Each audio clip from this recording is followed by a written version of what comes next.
The Night Before Christmas by Clement C. Moore. Illustrated by Jane Burdell.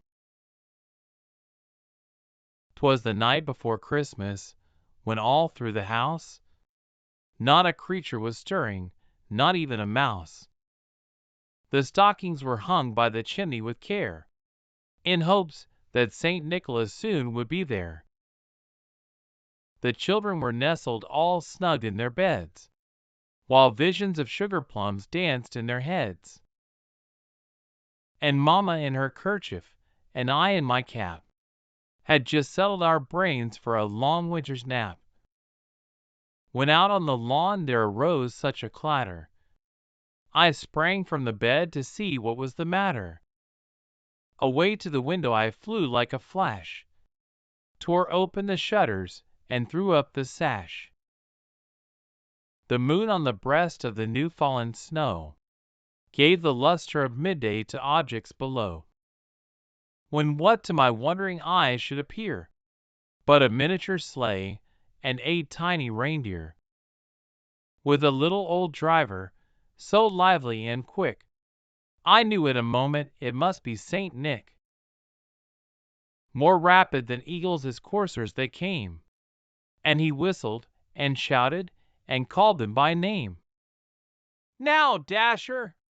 Now, Dancer! Now, Prancer and Vixen! On, Comet! On, Cupid! On, Donner and Blitzen! To the top of the porch! To the top of the wall! Now dash away! Dash away! Dash away all!" As dry leaves that before the wild hurricane fly, when they meet with an obstacle, mount to the sky, so up to the housetop the coursers they flew, with the sleigh full of toys, and St. Nicholas too. And then, in a twinkling, I heard on the roof the prancing and pawing of each little hoof. As I drew in my head, and was turning around, down the chimney St. Nicholas came with a bound. He was dressed all in fur, from his head to his foot, and his clothes were all tarnished with ashes and soot. A bundle of toys he had flung on his back, and he looked like a peddler just opening his pack.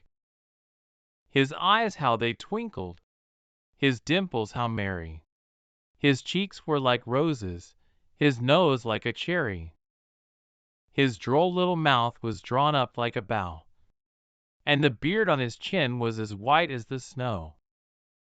The stump of a pipe he held tight in his teeth, and the smoke, it encircled his head like a wreath. He had a broad face and a little round belly, that shook when he laughed like a bowlful of jelly. He was chubby and plump, a right jolly old elf, and I laughed when I saw him, in spite of myself. A wink of his eye, and a twist of his head, soon gave me to know I had nothing to dread. He spoke not a word, but went straight to his work, and filled all the stockings, then turned with a jerk, and laying his finger aside of his nose, and giving a nod, up the chimney he rose. He sprang to his sleigh, to his team gave a whistle, and away they all flew like the down of a thistle.